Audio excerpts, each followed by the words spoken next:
You have held this book. 66 books, 39 Old Testament, 27 New. This video will walk through every single one of them and show you what each one is actually about. Most people have never read all of it. It's the most owned and least finished book in the world. Written across roughly 15 centuries by dozens of different authors, on 3 continents, in 3 languages. A psalm here, a gospel there, maybe Genesis, maybe Revelation, pieces, never the whole thing. But here's what most people miss. These 66 books are not 66 separate stories. They are one story told in stages. It starts with a garden, where everything is given and something is lost. It ends with a city where everything lost is found again. And every book between those 2 points, including the ones nobody reads, the ones with the unpronounceable names, the census lists, the love poetry, every single one exists to carry that arc forward. It starts with 5 books. They're called the Pentateuch, which just means 5 scrolls, traditionally attributed to Moses. And they lay every single theme the remaining 61 books will spend centuries trying to resolve. Genesis is the origin story, creation, the fall, the flood, the Tower of Babel. Then it narrows from the whole world to one family, Abraham, Isaac, Jacob, Joseph. By the end of Genesis, that family has landed in Egypt. Everything that follows grows from this soil. Exodus picks up 400 years later. The family is now a nation, and they're enslaved in Egypt. God sends Moses. 10 plagues fall, the Red Sea parts, and Israel walks out free. Then something most people don't expect. Nearly half of Exodus isn't narrative at all. It's law codes and detailed instructions for building the tabernacle, the portable worship tent Israel will carry through the wilderness. Leviticus is the book where most Bible readers stop. It's almost entirely law, ritual instructions for priests, sacrifices, purity codes, and the Day of Atonement. But buried inside it is a sentence Jesus later calls the second greatest commandment. Love your neighbor as yourself. That's Leviticus chapter 19, verse 18. Not the New Testament, Leviticus. Numbers tracks Israel's 40 years of wandering in the wilderness after they refused to enter the Promised Land. And Deuteronomy is Moses' farewell speech, delivered on the eastern bank of the Jordan. He can see the land. He will never enter it. He dies at the border. Think about that setup. 5 books. Covenant, exile, law, land, promise. Every single book that comes after this is a response to what these 5 put in motion. If you have ever started reading the Bible and stopped somewhere around Leviticus, you're not alone. But that's like leaving a movie 20 minutes in. The setup only makes sense once you see where it's going. The people are about to cross into the Promised Land. What happens when they actually get there? And do they keep it? There is a specific kind of heartbreak that only happens when you get exactly what you asked for. You dream about it, you fight for it, and then you watch yourself destroy it. The next 12 books cover roughly 800 years of Israel's life in the land. Joshua leads the conquest. They cross the Jordan, take Jericho, divide the territory among the 12 tribes. It looks like the promise is fulfilled. Then, Judges. Immediately, everything falls apart. The pattern is brutal and repetitive. Israel worships other gods, an enemy oppresses them, they cry out, God raises a deliverer, peace follows, and then the cycle starts again. By the end of Judges, the text records some of the darkest episodes in the entire Bible, and the final line says it plainly: everyone did what was right in their own eyes. Ruth is a quiet love story tucked inside that chaos. A Moabite widow follows her mother-in-law home, marries a man named Boaz, and becomes the great-grandmother of King David. 1st and 2nd Samuel introduce the monarchy. Saul is anointed first king and unravels. David replaces him, captures Jerusalem, receives a divine promise of an eternal dynasty, and then commits adultery and arranges a murder. The man described as being after God's own heart is also one of the Bible's greatest moral failures. 1st and 2nd Kings track Solomon's golden age and the catastrophe that follows it. Solomon builds the temple, marries 700 wives, turns to their gods, and his kingdom splits in 2 after his death. The north falls to Assyria in 722 BCE. The south falls to Babylon in 586 BCE. The temple burns. 1st and 2nd Chronicles retell the same history from a different angle, focusing on worship and the priesthood. Ezra and Nehemiah describe a small remnant returning from exile to rebuild. And Esther tells the story of a Jewish queen who saves her people in Persia. And it never mentions God once, not a single time. Do you see the pattern? 12 books, one long collapse. A nation handed everything it was promised and they lost it all, book by book, king by king. The kingdom is gone. The temple is in ruins. The people are in exile or scattered. Is there anything left to say? The next 5 books suggest the answer is everything. Most books in the Bible give you answers. The next 5 give you questions. And some of those questions never get answered at all. Job is the Bible's hardest book. A blameless man loses everything. His friends insist he must have done something wrong. He insists he didn't. God shows up at the end and answers with more questions, not explanations. And then the verdict. Job spoke rightly. The friends who defended God were wrong. Think about that. The Bible's own conclusion is that honest protest beats pious platitude. Psalms is 150 poems covering every human emotion you can name. Praise, rage, grief, joy, doubt, trust. David wrote about half of them.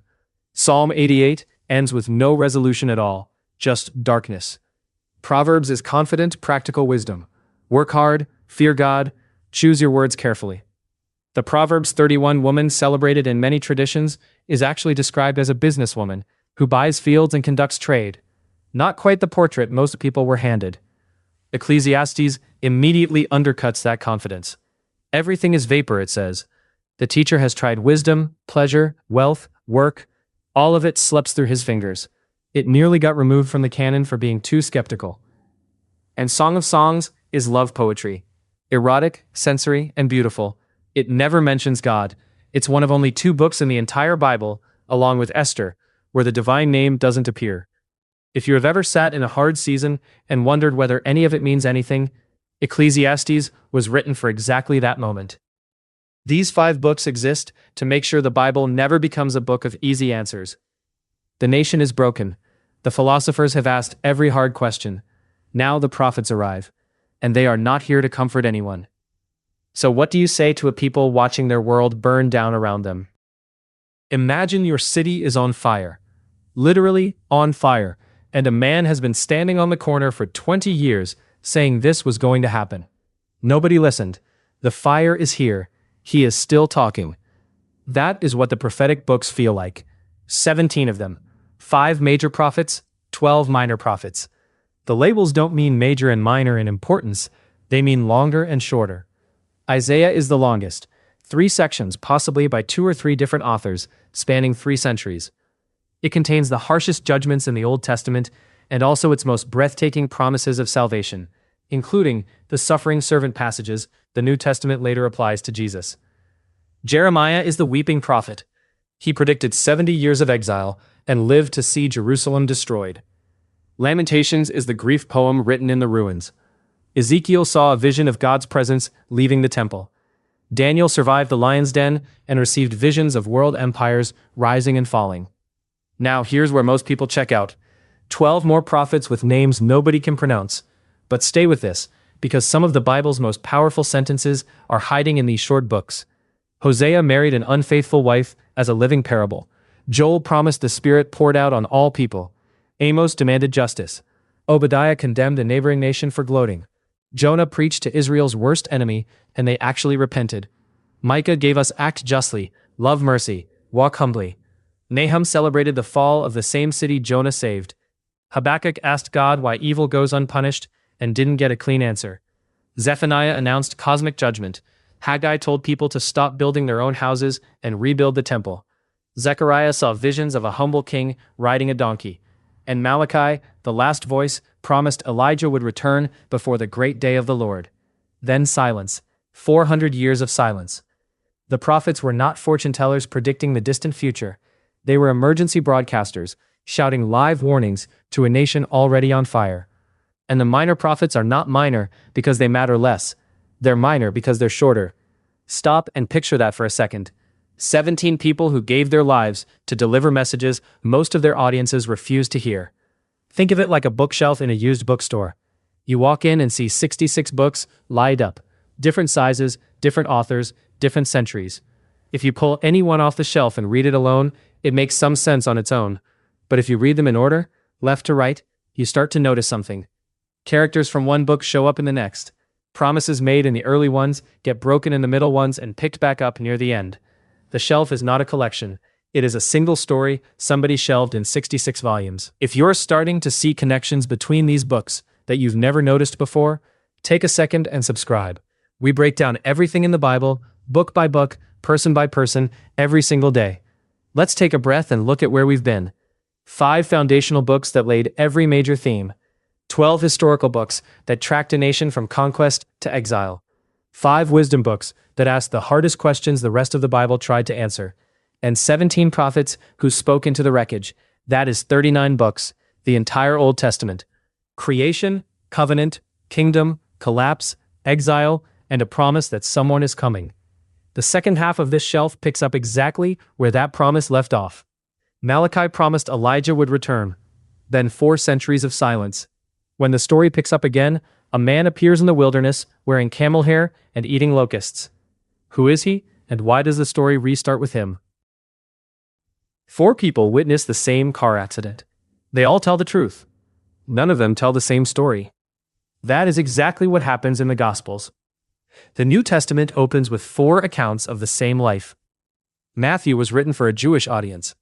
He presents Jesus as the fulfillment of Old Testament prophecy, and organizes his teaching into 5 major sections that mirror the 5 books of Moses.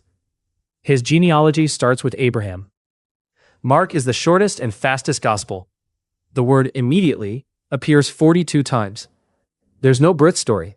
It starts with baptism and ends in its original form with an empty tomb and women running away in terror. The longer ending most Bibles include was added later and is absent from the earliest manuscripts. Luke is the most literary. Written for a Greek-speaking audience, it contains 35% unique material found nowhere else. The Good Samaritan, the Prodigal Son, the entire Christmas narrative most people picture. Luke is also volume 1 of a 2-part work. Volume 2 is Acts. John stands apart from the other 3. It opens with a cosmic prologue. In the beginning was the Word. It's organized around 7 signs and 7 I am statements. It contains the most famous verse in the Bible, John chapter 3 verse 16. And scholars still debate where Jesus' speech ends and the narrator's commentary begins. John was written last, probably around 90 to 100 CE. Acts picks up where Luke left off. Pentecost, the early church, Peter's ministry, then Paul's 3 missionary journeys across the Mediterranean. It ends with Paul under house arrest in Rome, still preaching. If you've ever wondered why the 4 Gospels don't perfectly match, this is why. They were never meant to match. They were meant to complement. 4 portraits of the same face. Each one shows you something the others miss. Jesus' story has been told 4 times. Now the rest of the New Testament is written by people trying to figure out what that story means for real communities with real problems. And most of it was written by one man. How does someone go from hunting Christians to defining the faith? Imagine reading someone's text messages 50 years from now, but only their side.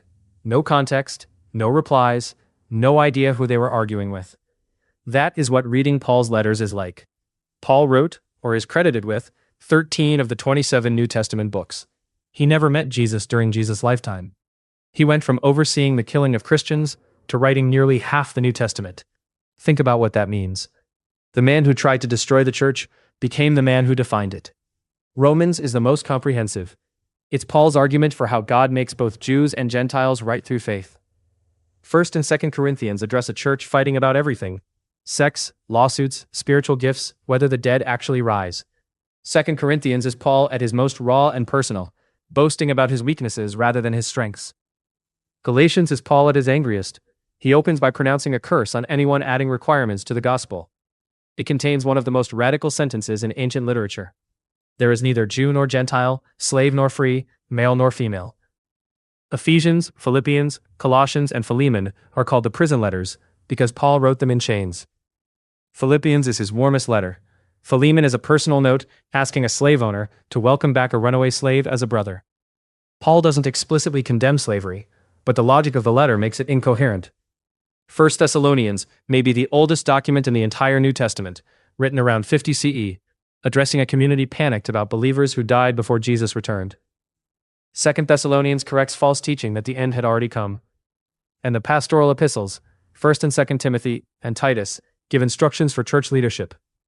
Most scholars debate whether Paul actually wrote these. The vocabulary is different. The church structure they describe is more developed. The channel isn't taking a side. Both positions have evidence. If you have ever read one of Paul's letters and thought this doesn't make sense, It might not be the letter. It might be that you're missing the phone call it was responding to. Every single one was written to a specific city facing a specific crisis. They were emergency responses, not theology textbooks.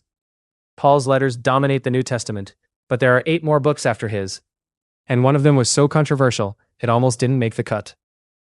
There is a moment near the end of a very long novel when you turn a page and realize the author is circling back to the opening scene. Not repeating it, returning to it from a higher place. The final 9 books are the New Testament's closing arguments. Hebrews is anonymous. Paul almost certainly didn't write it, and even the ancient church debated who did. It's a sermon arguing that Jesus fulfills every Old Testament institution: priesthood, sacrifice, covenant, temple. Chapter 11 is the famous Hall of Faith, a roll call of Old Testament figures who trusted without seeing. James is the book Martin Luther wanted to remove. Faith without works is dead, it says. For centuries, people thought James and Paul contradicted each other. Most scholars now argue they were answering completely different questions. Paul was asking how you get in. James was asking how you prove you're actually there. 1st and 2nd Peter address Christians under social pressure. 1st, 2nd, and 3rd John combat a community split over whether Jesus was truly human. Jude quotes the Book of Enoch, a text that never made it into the Protestant or Catholic canon, as if it were authoritative. It's one of only a few places the New Testament directly cites a non-canonical work. Paul does something similar when he quotes Greek poets in Acts 17 and Titus 1. And then, Revelation, written by a man named John on the island of Patmos. 7 seals, 7 trumpets, 7 bowls, the beast, Babylon, the number 666, which ancient readers would have recognized as a coded reference to the Roman Emperor Nero. This book was not a mystery to its original audience. It was a resistance letter to 7 real churches under Roman imperial pressure. But here's what stays with you. Forget the charts and the predictions for a second. Here is what the book actually ends with. A city descends from heaven. Inside that city is a garden. Inside that garden is a tree, the tree of life, that was lost in Genesis chapter 3. And the curse, the one pronounced in the garden at the very beginning, is lifted. No more death. No more tears. The gates are open. Nobody is kept out. If you have ever wondered whether there's a point to all of it, whether 66 books and 1,189 chapters are going anywhere, this is where they were going the whole time. The first thing worth carrying out of all of this is simple. The Bible was not written to be read in pieces. It was written to be read as a whole. The parts that feel boring, the genealogies, the laws, the census lists, they're the connective tissue. Without them, the bones don't hold. The second thing is that disagreement is built into the book itself. Job argues with God and wins. Ecclesiastes contradicts Proverbs. James and Paul seem to contradict each other until you realize they're answering different questions. The Bible is not a book that is afraid of tension. It invites it. And the third thing, maybe the detail that stays with you the longest, is that the story has a shape. It is not random. It is not a scrapbook. It begins with a garden and a tree and a river. It ends with a garden and a tree and a river. 66 books, and 15 centuries later, the last author reached back to the first and closed the loop. You have held this book. You have felt the weight of it. Now you know what it carries. One story, 66 stages, and a tree at both ends. The one you lost, and the one that's waiting. If this helped you see the Bible differently, subscribe.